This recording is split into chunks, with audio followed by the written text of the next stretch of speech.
৭০ বছর আগেরকার চীন আর আজকের চীন এই দুয়ের মধ্যে যেন আকাশ-পাতাল তফাত।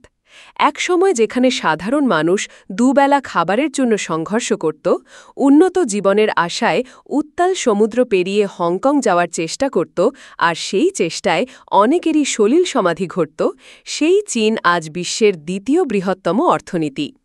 যে দেশের জিডিপি একসময় তানজানিয়া বা কেনিয়ার মতো রাষ্ট্রের থেকেও কম ছিল, সেই চীন আজ $18 ট্রিলিয়ন অর্থনীতি।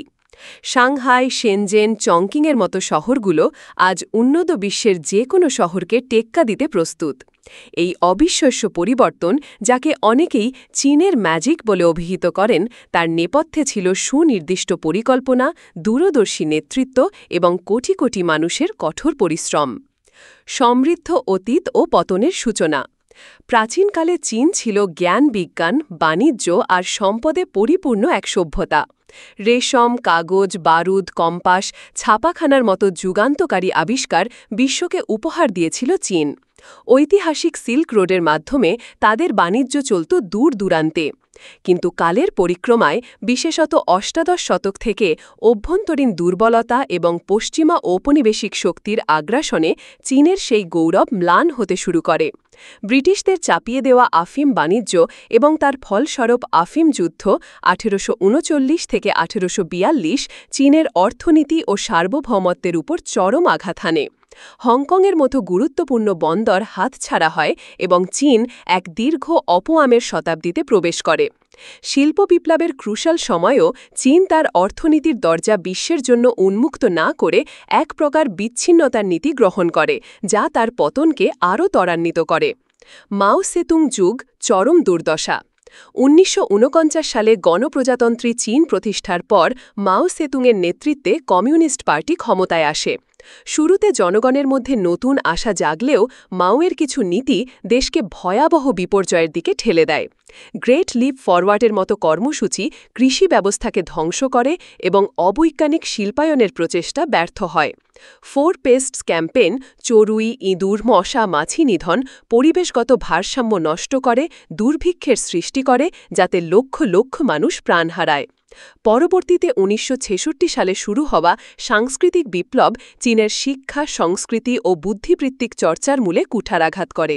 স্কুল কলেজ বন্ধ করে দেয়া হয় এবং অগণিত শিক্ষিত মানুষকে গ্রামে বাধ্যতামূলক শ্রমে পাঠানো হয়।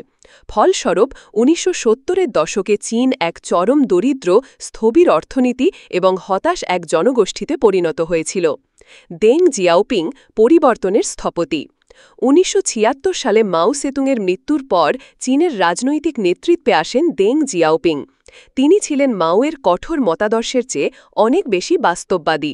তার বিখ্যাত উক্তি ছিল, বিড়াল কালো না সাদা সেটা বড় কথা নয়, মূল বিষয় হল সেটি ইঁদুর ধরতে পারে কিনা। অর্থাৎ দেশের উন্নয়নের জন্য যে নীতি কার্যকর সেটাই গ্রহণীয়, তা প্রচলিত কমিউনিস্ট ভাবধারার সঙ্গে না মিললেও। দেং বুঝতে পেরেছিলেন যে চীনের অর্থনৈতিক মুক্তি ও অগ্রগতির জন্য মৌলিক পরিবর্তন অপরিহার্য। সংস্কারের পথে যাত্রা এবং চীনের উত্থান। দেং জিয়াওপিংয়ের নেতৃত্বে চীন একগুচ্ছ যুগান্তকারী সংস্কার কর্মসূচি গ্রহণ করে। উন্মুক্ত অর্থনীতি ও বিশেষ অর্থনৈতিক অঞ্চল। 1978 সাল থেকে চীন তার বদ্ধ অর্থনীতির দরজা ধীরে ধীরে বিশ্বের জন্য উন্মুক্ত করতে শুরু করে। হংকং সংলগ্ন শেনজেন সহ বিভিন্ন উপকূলীয় অঞ্চলে বিশেষ অর্থনৈতিক অঞ্চল SEZ প্রতিষ্ঠা করা হয়। এসব অঞ্চলে বিদেশি বিনিয়োগ আকৃষ্ট করার জন্য কর ছাড় এবং অন্যান্য সুবিধা দেওয়া হয়। শিক্ষা ব্যবস্থার পুনরুজ্জীবন। দেং শিক্ষাকে সর্বোচ্চ গুরুত্ব দেন। মাও আমলে বন্ধ হয়ে যাওয়া শিক্ষা প্রতিষ্ঠানগুলি পুনরায় খোলা হয় এবং মেধার ভিত্তিতে উচ্চশিক্ষার সুযোগ তৈরি করা হয়। বহু শিক্ষার্থীকে উন্নত জ্ঞান ও প্রযুক্তি অর্জনের জন্য বিদেশে পাঠানো হয়। 9 বছর পর্যন্ত প্রাথমিক ও মাধ্যমিক শিক্ষাকে সার্বজনীন ও বাধ্যতামূলক করা হয়। চীন আজও শিক্ষা খাতে জিডিপির একটি উল্লেখযোগ্য অংশ 2023 সালে 6.13% ব্যয় করে। বৈদেশিক সম্পর্ক ও বিনিয়োগ আকর্ষণ।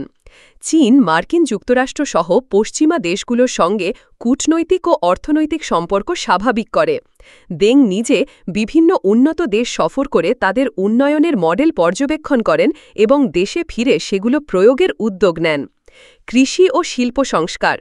কৃষকদের তাদের উৎপাদিত ফসলের ওপর অধিকতর নিয়ন্ত্রণ দেওয়া হয় এবং বাজার অর্থনীতির কিছু উপাদান অন্তর্ভুক্ত করা হয়, যা উৎপাদন বৃদ্ধিতে সহায়ক হয়। রাষ্ট্রীয় কলকারখানার পাশাপাশি বেসরকারি উদ্যোগকেও উৎসাহিত করা হয়। প্রযুক্তি আহরণ ও বিশ্বের কারখানা। বিদেশি কোম্পানিগুলোকে চীনে কারখানা স্থাপনের আমন্ত্রণ জানানোর পাশাপাশি তাদের প্রযুক্তি স্থানীয়ভাবে আত্মস্থ করার উপর জোর দেওয়া হয়। এর ফলে চীন ধীরে ধীরে নিজস্ব শক্তিশালী শিল্পভিত্তি গড়ে তোলে এবং বিশ্বের কারখানা হিসাবে পরিচিতি লাভ করে।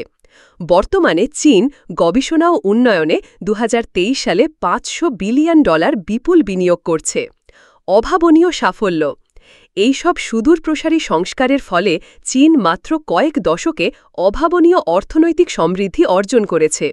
বিশ্বব্যাংকের তথ্যমতে 1981 থেকে 2012 সালের মধ্যে চীন প্রায় 80 কোটি মানুষকে চরম দারিদ্র্য থেকে মুক্ত করেছে।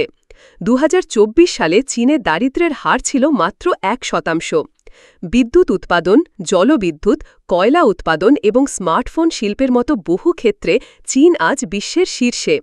বিগত 30 বছরে চীন যে বিশাল অবকাঠামোগত উন্নয়ন, যেমন 2008 সালে প্রথম বুলেট ট্রেন চালুর পর বর্তমানে প্রায় 50,000 কিলোমিটার দীর্ঘ হাই স্পিড রেল নেটওয়ার্ক সাধন করেছে, তা অনেক উন্নত দেশের 100 বছরের উন্নয়নকেও হার মানায়।